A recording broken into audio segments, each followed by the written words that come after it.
guys, dan salam ini Masku Gemilang.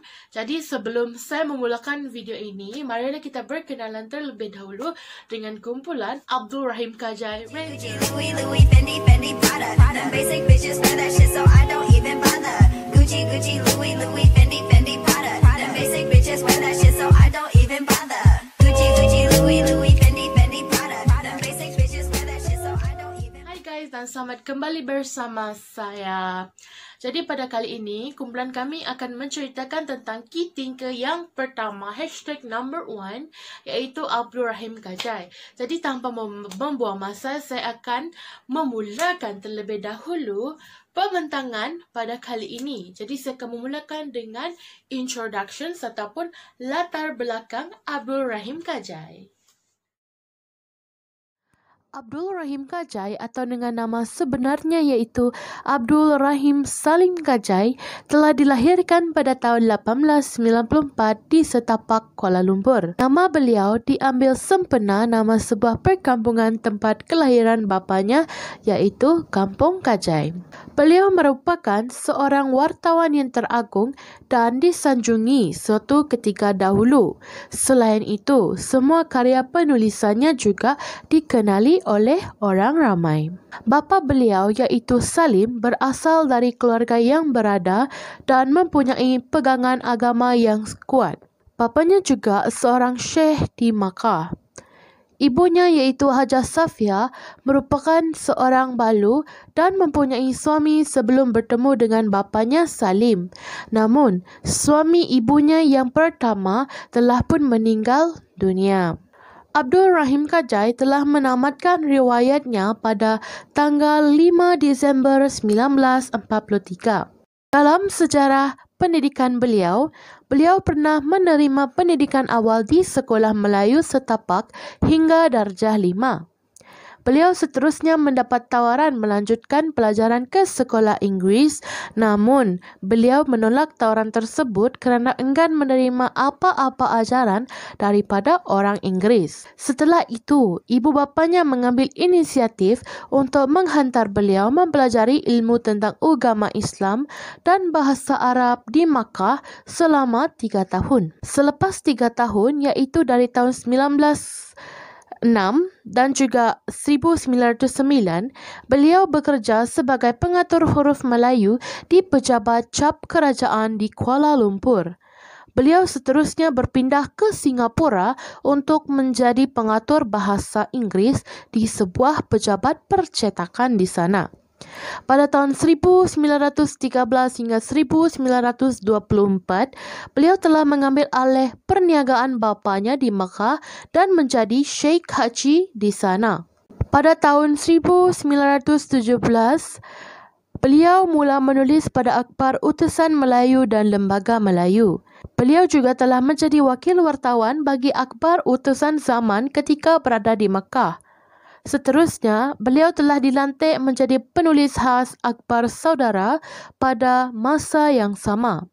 Pada tahun 1930, beliau telah dilantik sebagai ketua pengarang bagi akhbar Saudara dan meletak jawatan setelah beberapa bulan memegang jawatan tersebut. Pada tahun 1931 iaitu tahun berikutnya, beliau telah menerima jawatan sebagai ketua pengarang bagi akhbar Majlis. Di samping itu, beliau juga merupakan seorang pemberita dan pentasih.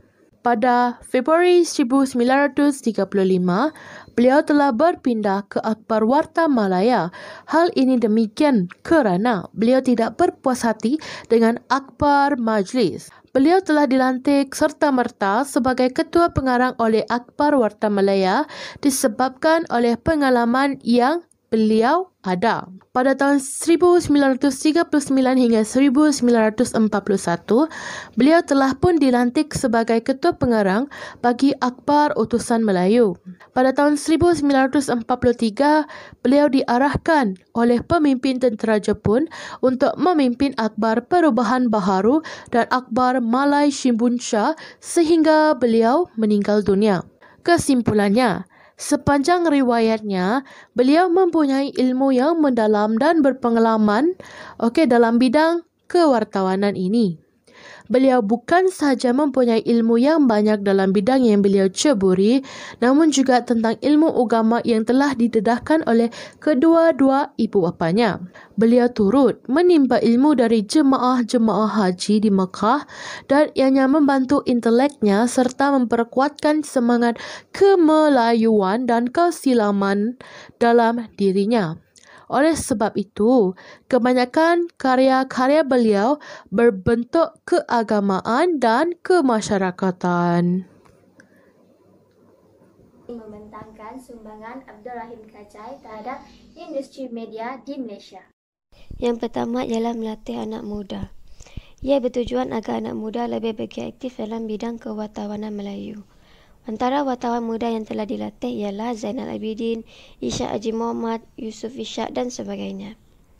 Tujuan anak muda ini dilatih adalah berperanan untuk memberi kesedaran, membela kemajuan orang Melayu kerana setiap tulisan mereka memberi impak yang tinggi pada masa tersebut. Seterusnya ialah penambahbaikan akhbar dan majalah. Huruf Umi tidak mendapat sokongan yang tinggi dan penggunaan bahasa Melayu tidak berkembang kerana ia digunakan di peringkat rendah saja. Jadi, Kajai telah memberi perhatian yang serius dalam akhbar yang dihasilkan agar dapat menggalakkan penggunaan bahasa Melayu kepada semua pihak. Kajai menjaga bahasa Melayu dengan rapi dan diubah suai mengikut ketetapan dan keperluan istilah-istilah yang boleh diterima umum. Yang ketiga, bapa kewartawanan. Kajai telah menyumbang dirinya sebagai guru kepada wartawan-wartawan Melayu. Kajai juga menarik minat penglibatan anak-anak muda dalam bidang kewartawanan kerana ia merupakan bidang baru pada masa itu. Sifat Kajai yang baik dan mesra disedangi ramai, terutama sekali Samad Ahmad, iaitu penolong pengarang majlis yang berkhidmat dan dilatih oleh Kajai.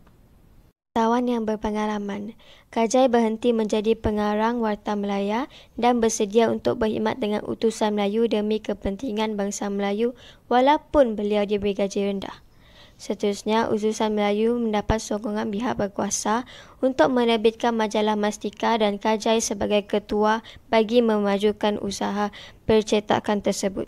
Kemajuan itu menyebabkan syarikat tersebut telah beli sebuah jentera untuk membuat huruf dari Shanghai dan ia sangat berguna kerana syarikat tersebut berjaya membuat huruf-huruf sendiri. Seterusnya, saya akan membentangkan perkembangan bidang kewartawanan di negara kita, Malaysia. Bidang kewartawanan telah bertapak di Malaysia sejak 203 tahun lalu dan wujud sejak penerbitan akhbar berbahasa Inggeris The Prime of Wales Islands Gazette di Pulau Pinang dalam tahun 1805. Di dalam slide telah saya senaraikan beberapa akhbar yang diterbitkan pada tahun tersebut.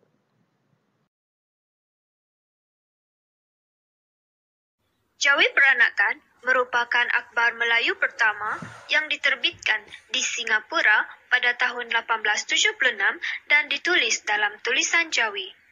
Utusan Melayu merupakan akhbar pertama yang bercirikan nasional diterbitkan pada tahun 1939 di mana ianya melaporkan berita dari seluruh negara. The Chinese Monthly merupakan akhbar Cina pertama yang diterbitkan oleh Mubalik Kristian di Melaka pada tahun 1819. Semasa pasca kemerdekaan, lebih banyak akhbar telah diterbitkan.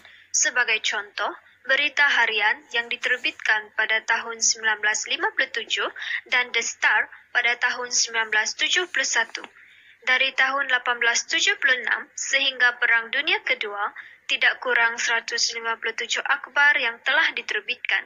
Kemudian dari mula Perang Dunia Kedua hingga 1968, tidak kurang 321 jenis telah diterbitkan dan pusat-pusat penerbitan pula di Singapura, Pulau Pinang, Kuala Lumpur, Kota Baru Kelantan dan Johor. Seterusnya penerbitan berita televisyen oleh RTM pada tahun 1963 dan TV3 pada tahun 1984.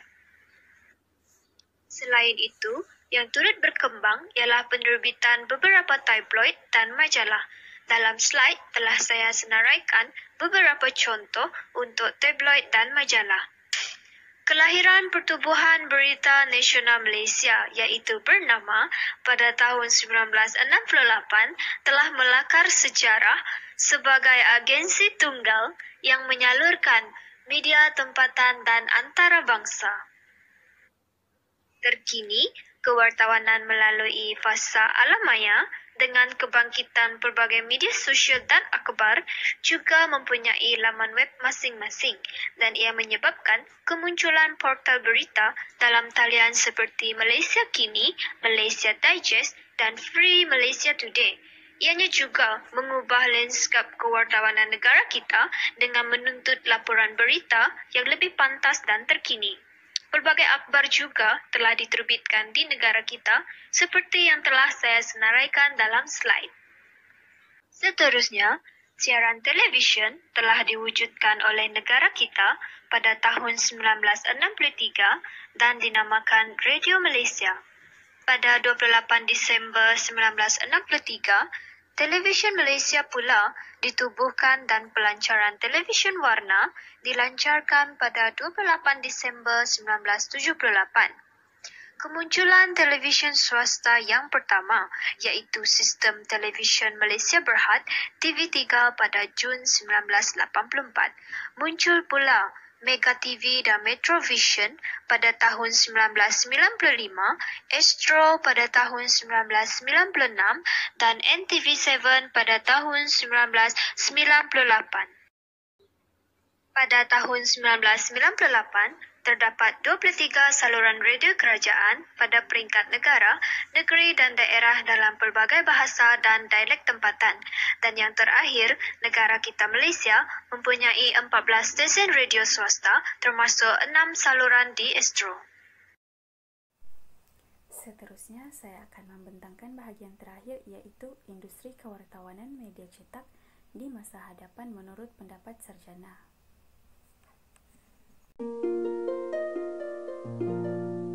Wartawan veteran Tan Sri Johan Jaafar berkata, industri ini mempunyai masa depan yang malap, sukar dan tidak menentu.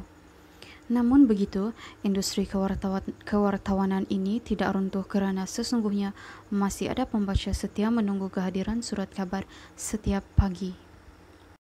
Walaupun cabaran industri ini semakin membebankan sehingga ada kilang yang terpaksa berhenti beroperasi seperti Akhbar Utusan Malaysia dan Kosmo, tidaklah ini petanda industri media cetak akan berakhir kerana medium yang wujud pada zaman sekarang dapat digunakan untuk meningkatkan kemahiran kewartawanan yang sedia ada.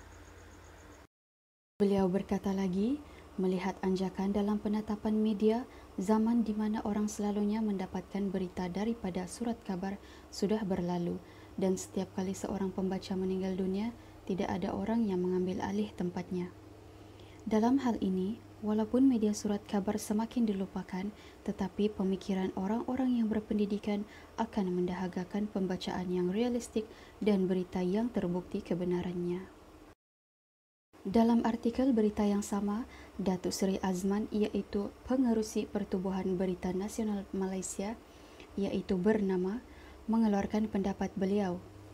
Beliau berkata, profesion kewartawanan itu sendiri dipertaruhkan kerana peranan wartawan terlatih secara perlahan tetapi pasti telah diambil alih oleh mereka yang tidak terlatih termasuk netizen yang datang dari pelbagai latar belakang. Perkataan netizen di atas merujuk kepada individu yang menyebarkan berita dalam media elektronik, sama ada menggunakan akaun media sosial pribadi atau blog dan seumpamanya. Sesungguhnya, profesion kewartawanan itu tidak akan dapat dikuasai walaupun menggunakan teknologi paling canggih sekalipun jika tidak ada pengetahuan tentangnya. Pengarah Pusat Pengajian Perang Saraf Media dan Informasi, Fakulti Komunikasi dan Pengajian Media, Universiti Teknologi Mara, iaitu Profesor Madya Datuk Dr. Ismail berkata, sekarang ini kita boleh menikmati begitu banyak maklumat, baik tentang peristiwa maupun sejarah, di media sosial seperti Twitter, Instagram dan Facebook. Maklumat dan data bahkan lebih cepat menyebar di media sosial. Semua orang mempraktikkan kewartawan melalui media sosial, seolah-olah semua orang adalah wartawan dan memiliki akhbarnya tersendiri. Kebanyakan pendapat sarjana tentang industri kewartawanan tidak dapat menafikan tentang medium baru surat khabar iaitu media sosial. Sebenarnya, kedua-dua ini sangat berbeza kerana surat khabar hanya menyebarkan berita-berita yang sahih yang telah ditapis oleh beberapa individu penting. Manakala media sosial pula, budak sekolah tadika pun boleh mengirimkan berita ke atas talian.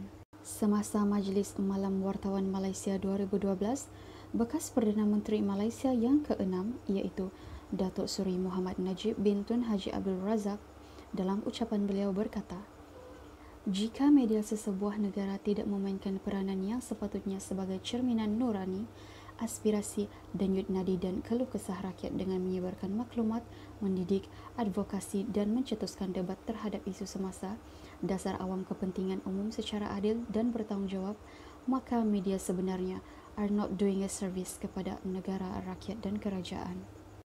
Kata-kata itu tadi jika dikaitkan dengan tokoh kewartawanan iaitu Abdul Rahim Kajai, di mana beliau memperjuangkan bangsa dan negara sendiri melalui media cetak, patutlah dicontohi oleh setiap wartawan di negara ini. Namun begitu, hakikatnya kemunculan media cyber sememangnya menjejaskan industri kewartawanan bukan sahaja di Malaysia tetapi di seluruh dunia. 2, 3. My darling, I love you, I love you, I love you, I love you.